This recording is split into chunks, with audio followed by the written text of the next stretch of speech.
Halo teman-teman, selamat datang di RL Project Channel. Dan di video kali ini saya akan menjelaskan bagaimana sih cara menggunakan pen tool untuk membuat vektor atau pixel art. Jadi teman-teman, dalam membuat vektor atau pixel art itu ada beberapa hal dasar yang perlu teman-teman pelajari terlebih dahulu. Nah, salah satunya yaitu cara penggunaan pen tool. Nah, jadi di sini saya akan jelaskan sesuai dengan pengalaman saya belajar secara otodidak. Semoga teman-teman bisa pahami dan bisa cepat belajar untuk membuat vektor dan pixel art. Nah, langsung saja pertama-tama kita buka Photoshop-nya.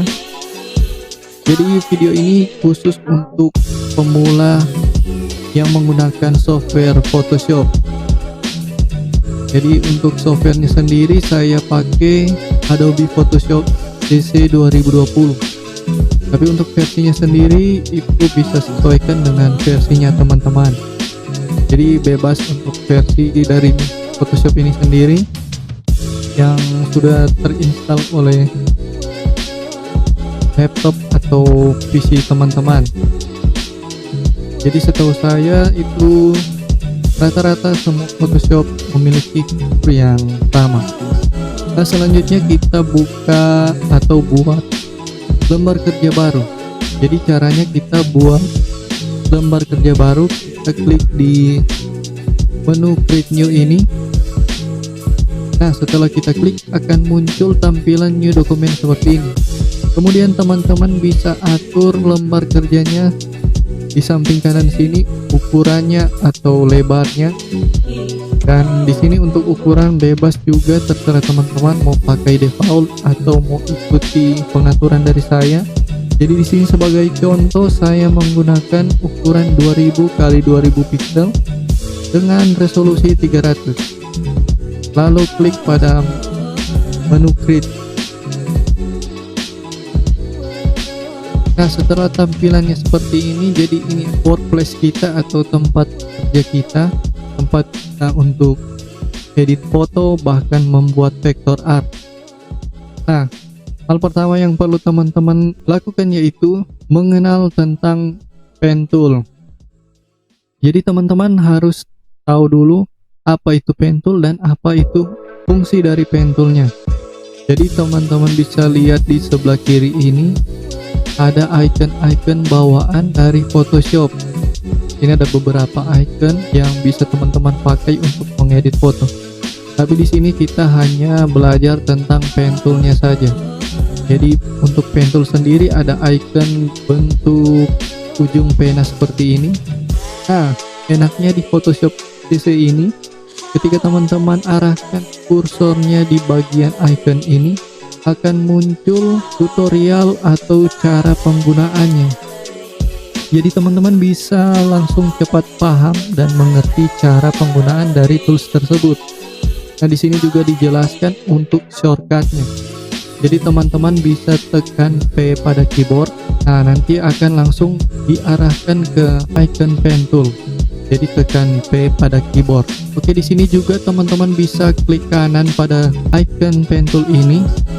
Lalu akan muncul beberapa pilihan tools dari pen tool tersebut.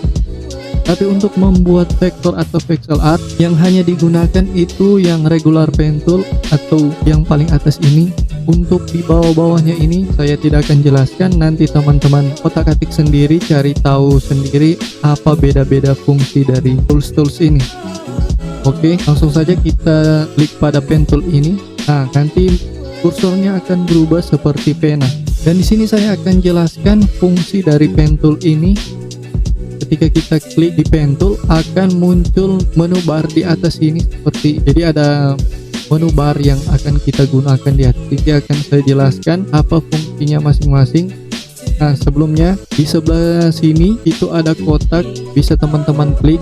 Jadi pick tool mode ini adalah mode dari pen tool sendiri. Jadi pen tool sendiri ketika kita klik akan muncul dua mode seperti ini. Nah, jadi mode ini akan saya jelaskan apa perbedaan dari shape dan pad. Jadi pertama-tama dari shape. Nah, shape ini fungsinya untuk membuat vektor art, bisa juga membuat line dan lain-lain. Jadi bisa teman-teman pelajari secara otodidak juga fungsi dari pad, atau bisa googling, bahkan lihat di YouTube yang lain. Oke teman-teman, jadi cara penggunaannya yaitu dengan cara klik. Jadi cuma gampang klik hingga muncul titik, atau ini yang namanya anchor point. Jadi untuk membuat garis atau vektor, teman-teman tinggal klik, lalu teman-teman arahkan kursornya dimanapun teman-teman inginkan seperti ini. Dan untuk membuat vektor ya tinggal klik seperti ini. Dan jangan lupa teman-teman untuk menghubungkan titik yang satunya dengan, maksudnya titik yang awal dan yang akhir, sampai muncul lingkaran kecil di samping dari pen tool tersebut. Lalu klik, kemudian jadi sebuah vektor. Jadi caranya cuma gampang, buat persegi 4 seperti ini, ataupun kita buat melengkung seperti, lalu kita patahkan. Nah, di sini untuk membuat ujung yang lancip, teman-teman perlu patahkan bagian dari ujung titik ini. Jadi kalau teman-teman tidak patahkan ujung dari titik ini atau anchor point ini untuk kembali ke sini, nanti hasilnya akan seperti ini, tidak akan lancip karena ada bagian yang tidak dipatahkan. Jadi ujung poin ini harus kita hilangkan agar bisa membuat ujung yang lancip. Oke teman-teman, jadi untuk mematahkannya teman-teman tinggal tekan Alt pada keyboard, lalu arahkan kursornya pada titik tengah ini sampai muncul garis sudut di samping pen toolnya, lalu tekan klik kiri pada mouse button.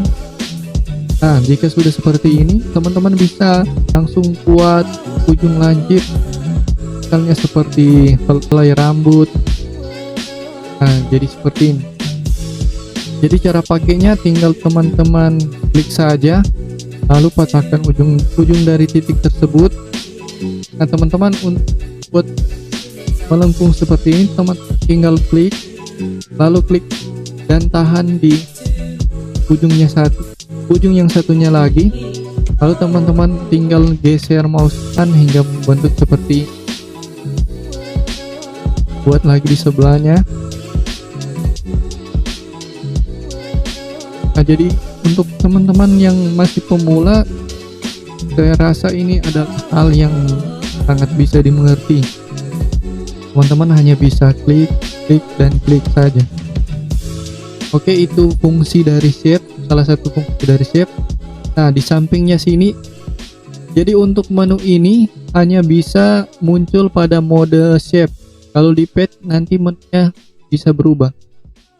Oke teman-teman, jadi menu yang ini itu di bagian shape saja.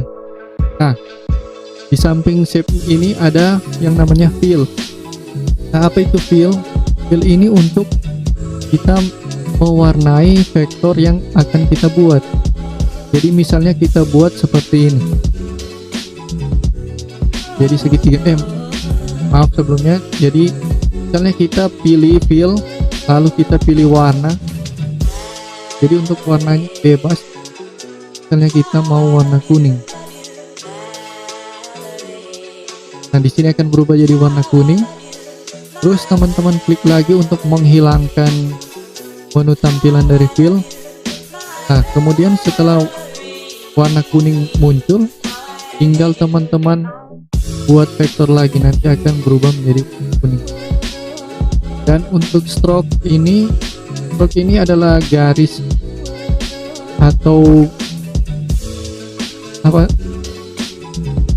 Untuk stroke ini itu warna dari pinggiran vektor. Tapi di sini saya hilangkan, dan jika teman-teman mau pasang silahkan klik di warna, misalnya warna ini nanti akan otomatis keluar, atau misalnya warna hitam. Jadi akan muncul di sini garis pinggirnya warna hitam. Jadi stroke ini kayak warna samping atau warna tambahan untuk vektor. Oke teman-teman, sini kita hilangkan saja. Nah, atau kita nyalakan saja warna hitam.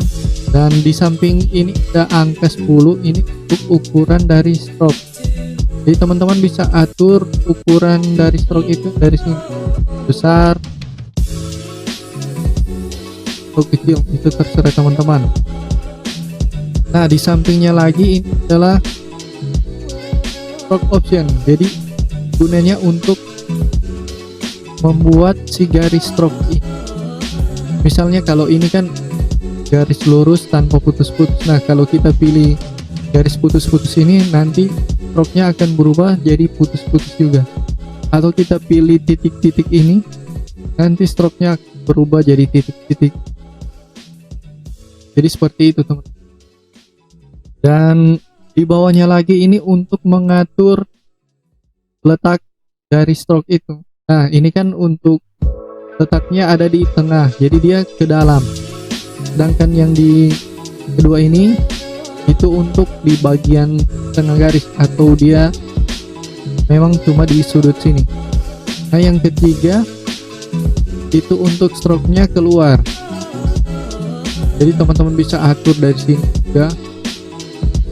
Kalau ini di dalam atau di tengah, jadi bisa di dua arah. Untuk yang dan yang pertama itu dalam, di bagian dalamnya saja. Oke teman-teman, mungkin seperti itu fungsi dasarnya. Nah, selanjutnya, kalau ini untuk ukuran dari vektornya, jadi teman-teman bisa lebih besar atau lebih miringkan. Jadi ini scale atau ukuran dari vektor yang sudah kita buat. Nah, di sampingnya sini itu untuk pengaturan dari layer. Nah, misalnya kalau layer ini tiap kali kita buat vektor, nanti di samping kanan sini atau di layer sini akan terus bertambah. Nah, bagaimana kalau kita buat dalam satu layer itu ada beberapa vektor, kan bertambah jadi 9. Nah, bagaimana kalau kita mau di 9 ini ada beberapa vektor? Jadi misalnya kita hapus dulu, tekan Ctrl Shift lalu klik dari ujung sini sampai ujung sini, nanti akan terseleksi semuanya, lalu tekan delete pada keyboard. Nah, kita buat layer baru. Nah, ini kan kalau kita buat vektor, dia akan muncul seperti ini, shape 1. Nah, bagaimana kalau kita mau di shape 1 ini ada beberapa gambar vektor? Nah, teman-teman tinggal klik di icon kotak ini, lalu pilih combine shape. Jadi fungsinya untuk kita bisa menambahkan shape pada layer yang sama, dan tidak akan di samping kanan ini tidak akan bertambah lagi layer yang baru. Oke teman-teman, jadi fungsinya cuma gampang. Nah, yang ketiga ini subtract from shape, yaitu ini untuk menghilangkan. Misalnya kita dalam satu shape ini ada bagian yang kita tidak ingin, misalnya di bagian sini, sudut sini, teman-teman tinggal pilih subtract from shape, lalu teman-teman seleksi di bagian yang teman-teman tidak ingin.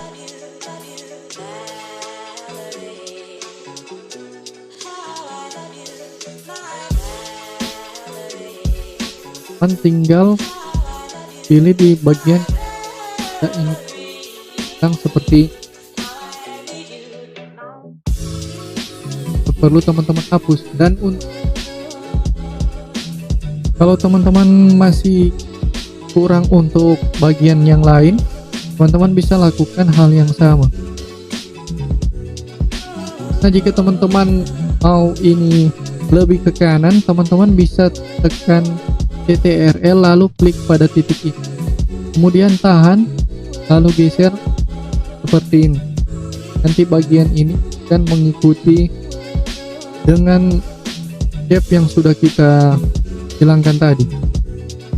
Oke teman-teman, kurang lebih seperti itu untuk penggunaan shape-nya, dan ini tidak terlalu penting, cuma pengaturan dasar saja.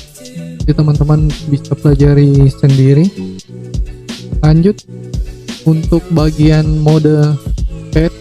Jadi mode pad ini tidak difungsikan untuk membuat vektor, dia lebih difungsikan untuk menyeleksi sebuah objek atau foto lah. Jadi pad ini bukan untuk membuat vektor, tapi juga bisa membuat line atau garis. Nah, jadi kalau teman-teman buat seperti ini, dia tidak akan muncul seperti shape. Jadi tidak ada menu pilihan seperti shape untuk mewarnai dan lain-lain, tapi lebih ke menu selection. Nah, jadi fungsinya ini lebih, nah maksudnya menyeleksi itu seperti apa. Nah, jika teman-teman untuk contohnya untuk segitiga ini, jadi teman-teman hanya ingin bagian sudut sininya saja, jadi teman-teman bisa seleksi menggunakan pen tool mode pad. Caranya tinggal teman-teman klik, lalu teman-teman arahkan ke bagian teman-teman seleksi, misalnya seperti ini.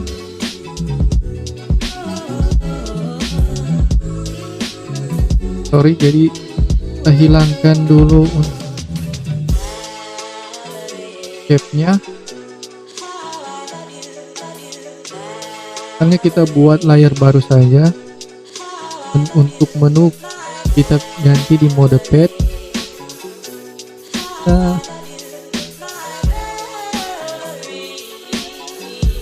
Nah, jadi teman-teman tinggal seleksi saja seperti ini.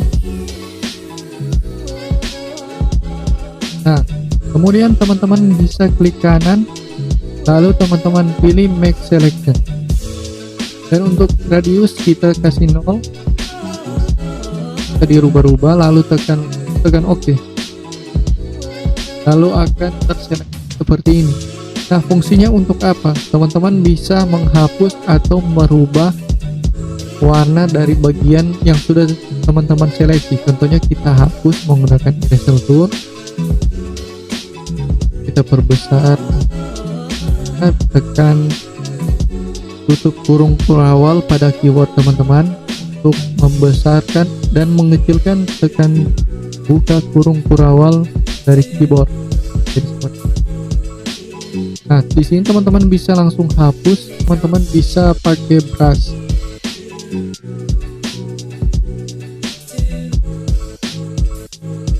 Jadi di sini pilih warna hitam dan kita brush di bagian, ataupun kita bisa hapus di result seperti ini.